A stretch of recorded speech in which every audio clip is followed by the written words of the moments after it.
2 years ago, Subaru unveiled its hopped-up STI S207 at the 2015 Tokyo Motor Show. For this year's Tokyo show, Subaru has something even better in store. The S208 builds on the success of the S207 from 2 years ago. The formula doesn't change too much, but Subaru made sure to include improvements to the car's performance, and its center of gravity is a bit lower, as well. Under the hood is a modified version of the Japanese STI's 2.0-liter flat-4 engine, putting out about 324 horsepower. US models are still using the old 2.5-liter H4.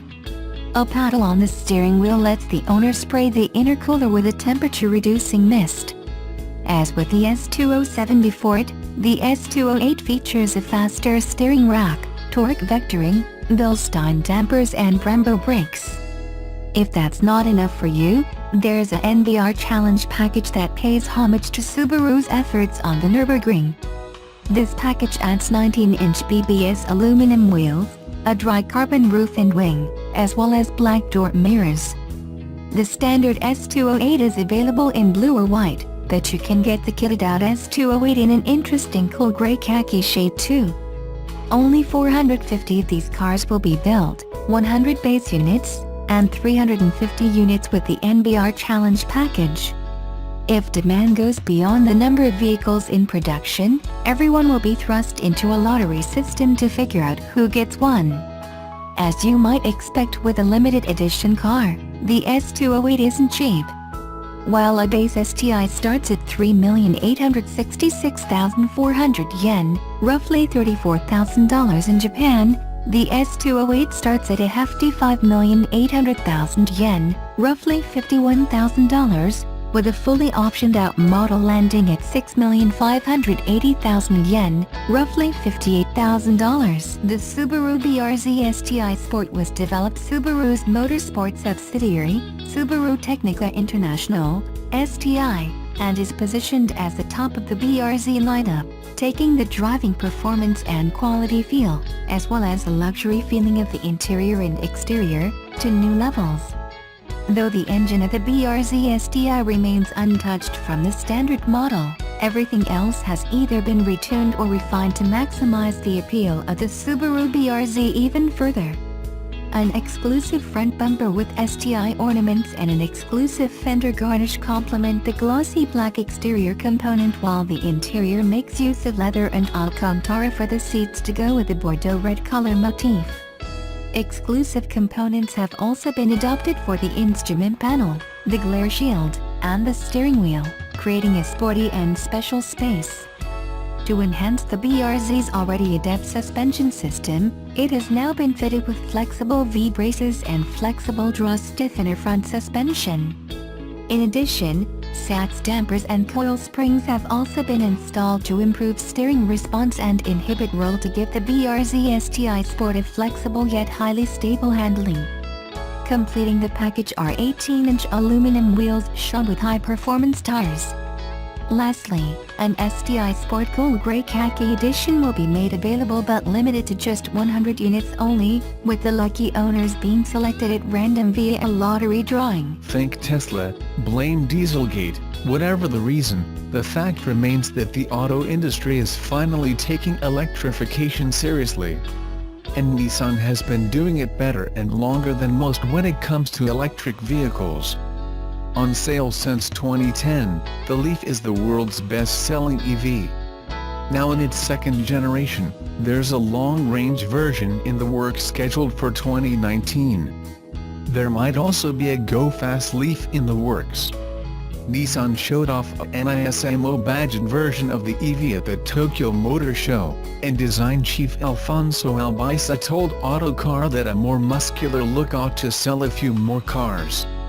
The previous Leaf's design wasn't popular with the majority of people, so its look couldn't contribute to sales. The new car is lower, wider and sportier, with the point of this design being to get greater accessibility of the market. It's not without precedent. Nissan will give pretty much anything the NISMO treatment, with surprisingly good results, and in the past, Japanese customers have been able to Nissan-ify their first-gen Leafs. That wasn't the only performance-focused EV news either. Nissan also revealed that it's going racing in Formula E, entering in the 5th season, which runs between 2018 and 2019. It will not be an all-new entry. Nissan will instead replace one of the existing OEMs in the series. There's some speculation that it could replace Renault, which has had a lot of Formula E success and which is also closely entwined with the Japanese automaker. Personally, I wouldn't be surprised if we saw Nissan instead take the place of Faraday Future, which seems to be pulling back from its involvement in the sport as its troubles grow. Beyond all of that, Nissan's big reveal in Tokyo was the INX, an electric autonomous concept.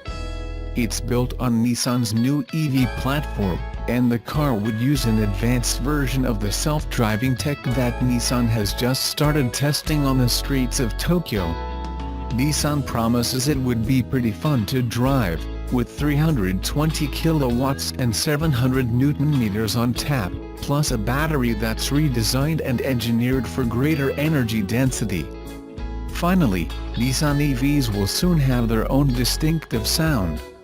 Called Kanto, it varies in tone and pitch if the car is accelerating, decelerating, or reversing. The danger of pedestrians being run over by now silent vehicles has some regulators worried, and countries are now requiring EVs to broadcast their arrival with some kind of sound.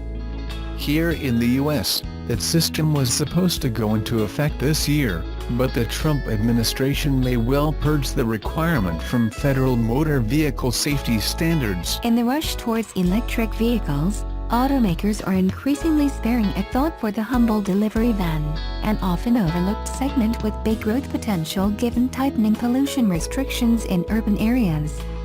Given lingering consumer concerns about cost and charging infrastructure, many in the industry expect it will take at least a decade for electric vehicles, EVs, to win over mainstream car owners. But as e-commerce begins to dominate the retail sector and cities clamp down on pollution, more vehicle makers see opportunities for faster take-up of EVs as delivery vehicles, taxis and other business uses in dense, urban areas. At the Tokyo Motor Show, which opened to the public on Friday, Nissan Motor Company, an early embracer of EV technology and maker of the Leaf, the world's top-selling electric car, unveiled a concept model of its ENV200 electric van with refrigeration capabilities, designed to transport chilled food to restaurants and homes. Imagine if you have city access challenges, how will you get food delivered to restaurants, and goods to customers? Said Ashwani Gupta, head of the light commercial business at the Automaking Alliance of Nissan and France's Renault SA. There's no other option but to go electric. Nissan plans to launch the refrigeration model in Japan next year, Gupta said. Both Nissan and Renault already market electric vans in Europe. Nissan is also looking to introduce the ENV200 series in China in the near term, as it expects demand will explode as big cities in the country effectively ban gasoline and diesel trucks and vans in an effort to crack down on emissions. At the moment, the country's electric light commercial vehicle market has yet to be tapped by major foreign automakers, although Ford Motor Company wants to drive its truck-making China partner Jiangling Motors Corporation, JMC, more towards electric commercial vans. Mitsubishi Fuso Truck and Bus Corporation, majority owned by Germany's Daimler AG, has also begun selling its e-Canter electric light-duty truck in the United States, Europe and Japan, where it targets transport delivery services and convenience stores.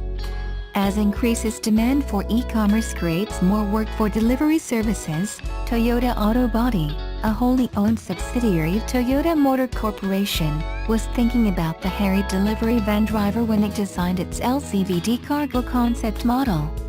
"We set out to make the delivery truck more comfortable for drivers," said Ichiro Mukai, who worked on the model's design.